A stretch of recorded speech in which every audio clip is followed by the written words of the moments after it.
welcome you once again to my online class.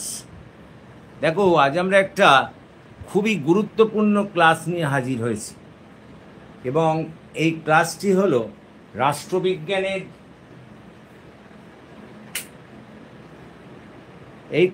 হলো রাষ্ট্রবিজ্ঞানের অনার্সের কলকাতা বিশ্ববিদ্যালয়ের সেকেন্ড সেমিস্টারের ক্লাস। কলকাতা বিশ্ববিদ্যালয়ের রাষ্ট্রবিজ্ঞান অনার্সের সেকেন্ড সেমিস্টারের ক্লাস। দেখো আমরা আজ এই ক্লাসে একটা অতি গুরুত্বপূর্ণ বিষয় আলোচনা করতে চলেছি এবং সেটি হলো তোমাদের সেকেন্ড সেমিস্টার পলিটিক্যাল সায়েন্স অনার্সের লাস্ট মিনিট সাজেশন আমি দিয়ে দেব। গুটি কয়েক প্রশ্ন দেব, এখান থেকেই কিন্তু তোমরা কমন পাবে। আবারও বলি, এই ক্লাসটি তাদের জন্য খুব ইম্পর্ট্যান্ট হতে চলেছে যারা পলিটিক্যাল সায়েন্স অনার্স, রাষ্ট্রবিজ্ঞান অনার্স সেকেন্ড সেমিস্টার এবং সেক টু পেপারের আমরা গুটি কয়েক কোশ্চেন দেব এবং সেইগুলো করলেই কিন্তু সেখান থেকে কমন আসবে। আমি তোমাদের বলে দেব, আস্তে আস্তে বলবো, তোমরা সেগুলোকে নোট ডাউন করে নাও, তাহলেই কিন্তু হবে। তাহলে দেখো আমরা যেটা করতে চলেছি সেটা হচ্ছে political science honours second semester Kolkata বিশ্ববিদ্যালয় সেক 2 পেপারের আমরা লাস্ট মিনিট সাজেশান দিতে চলেছি। ক্লিয়ার? সুতরাং প্রশ্নগুলো তোমাদের লিখে নিতে হবে, রাইট ইট ডাউন। আমি খুব আস্তে আস্তে বলবো। তোমরা জানো এখানে 20 নম্বরের প্রশ্ন আর 10 নম্বরের প্রশ্ন আর 2 নম্বরের প্রশ্ন, এই তিনটে পর্যায়ে থাকে। 20 নম্বরের তোমাদের করতে হয় প্রশ্ন, 10 নম্বরেরও করতে হয় এবং 2 নম্বরের 5টা করতে হয়। এই হচ্ছে তোমাদের সেক 2 মানে সিলেবাস বলতে পারো, সেক 2 প্রশ্ন করার রীতি। তো এসব প্রথমে আমরা যেগুলো 20 নম্বর প্রশ্ন, মানে যেসব নম্বরগুলির পূর্ণমান 20, সেই প্রশ্নগুলো আমরা এক এক করে বলতে থাকি। ক্লিয়ার? লেখো তাহলে 1 নম্বর প্রশ্ন লেখো। সুপ্রিম কোর্টের 1 নম্বর প্রশ্ন, সুপ্রিম কোর্টের লেখ জারি করার ক্ষমতা আলোচনা করো। 1 নম্বর প্রশ্ন, সুপ্রিম কোর্টের লেখ জারি করার ক্ষমতা আলোচনা করো। ক্লিয়ার? তার মানে এখানে যত ধরনের লেখ সুপ্রিম কোর্ট জারি করতে পারে সেগুলো তোমাকে লিখতে হবে। কথাটা বুঝতে পারছো? 2 নম্বর প্রশ্ন, রাজ্য প্রশাসনিক ট্রাইব্যুনালের 2 নম্বর প্রশ্ন, রাজ্য প্রশাসনিক ট্রাইব্যুনালের গঠন ও কার্যাবলী আলোচনা করো। গঠন ও কার্যাবলী আলোচনা করো। পরেরটা, নেক্সট, মহিলা আদালতের উদ্দেশ্য ও লক্ষ্য, গঠন, মহিলা আদালতের উদ্দেশ্য ও লক্ষ্য, গঠন ও কার্যাবলী আলোচনা করো। দেখো তাহলে আমি আরেকবার রিপিট করে আসি, তোমরা লিখে নাও প্লিজ। আমি আজকে লাস্ট মিনিট সাজেশান কলকাতা বিশ্ববিদ্যালয়ের পলিটিক্যাল সায়েন্স সেকেন্ড সেমিস্টারের সেক 2 এই পেপারটির সাজেশান দিতে যাচ্ছি। লাস্ট মিনিট সাজেশান, এখান থেকে করলেই কিন্তু কমন পাওয়া যাবে।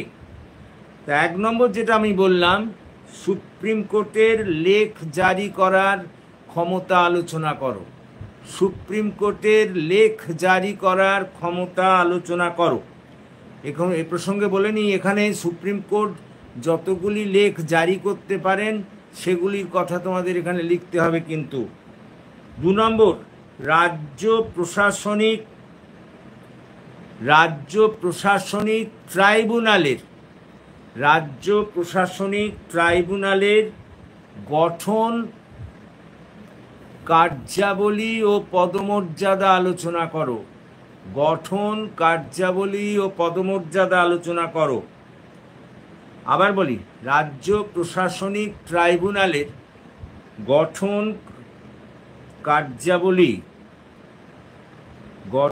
কার্যাবলী ও পদমর্যাদা আলোচনা করো। পরেরটা 3 নম্বর প্রশ্ন,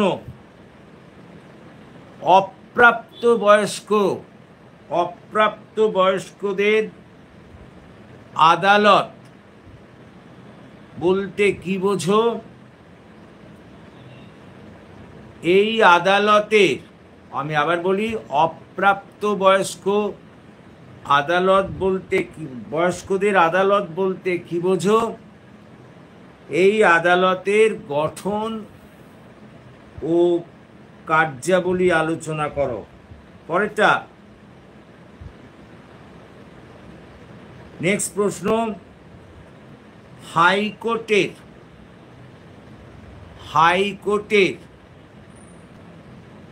লেখ জারি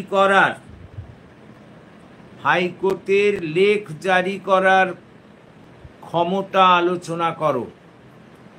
হাইকোর্টের লেখ জারি করার ক্ষমতা আলোচনা করো। পরেরটা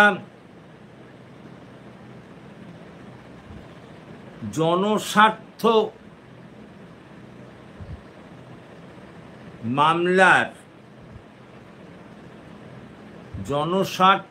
মামলার নীতিগুলি আলোচনা করো এবং এই প্রসঙ্গে জনস্বার্থ আদালতে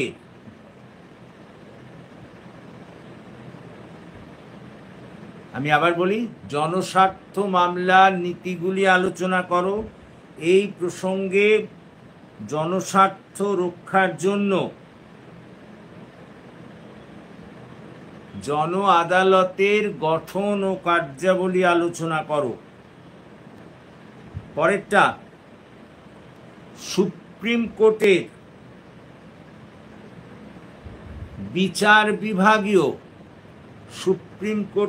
বিচার বিভাগীয় সমীক্ষার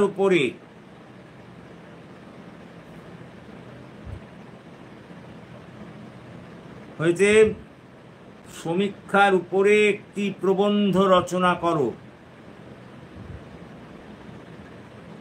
পরেরটা ভারতে প্রচলিত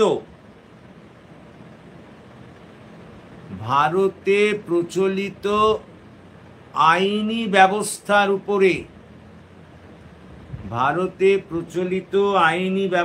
উপরে একটি প্রবন্ধ রচনা করো।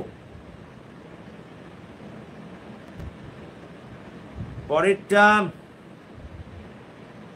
চাকুরি ব্যতীত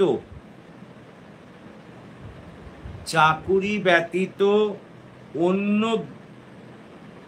সব বিবাদের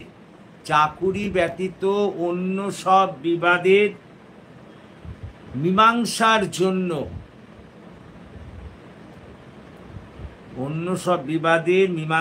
জন্য গঠিত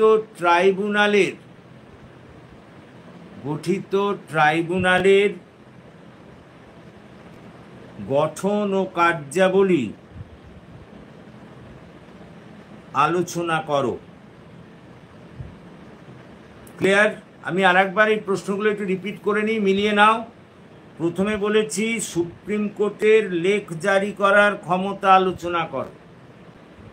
2 নম্বর বলেছি রাজ্য প্রশাসনিক ট্রাইব্যুনালের গঠন, কার্যাবলী ও পদমর্যাদা আলোচনা করো। 3 নম্বর বলেছি মহিলা আদালতের উদ্দেশ্য ও লক্ষ্য এবং গঠন ও কার্যাবলী আলোচনা করো। মহিলা আদালতের উদ্দেশ্য, লক্ষ্য, গঠন ও কার্যাবলী আলোচনা করো। তারপরে বলেছি দেখো জনস্বার্থ মামলার নীতিগুলি আলোচনা করো এবং এই প্রসঙ্গে জনস্বার্থ আদালতের গঠন কার্যাবলী আলোচনা করো। তারপরে বলেছি অপ্রাপ্ত বয়স্কদের আদালত বলতে কি বোঝো, তার গঠন ও কার্যাবলী আলোচনা করো। তারপরে বলেছি হাইকোর্টের লেখ জারি করার ক্ষমতা আলোচনা করো। তারপর বলেছি সুপ্রিম কোর্টের বিচার বিভাগীয় সমীক্ষার উপরে একটি নাতিদীর্ঘ প্রবন্ধ রচনা করো। এই হয়ে গেল 20 নম্বরের প্রশ্নের লাস্ট মিনিট সাজেশান।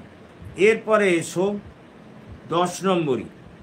দেখো, লোক আদালত বলতে কি বোঝো? লোক আদালত বলতে কি বোঝো? লোক আদালতের গঠন, কার্যাবলী ও পদমর্যাদা আলোচনা করো। 2 নম্বর লেখো, 2 নম্বর দাগ দিয়ে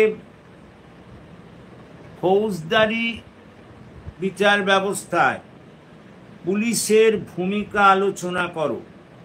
ফৌজদারি বিচার ব্যবস্থায় পুলিশের ভূমিকা আলোচনা করো। পরেরটা, নারী সুরক্ষায় প্রবর্তিত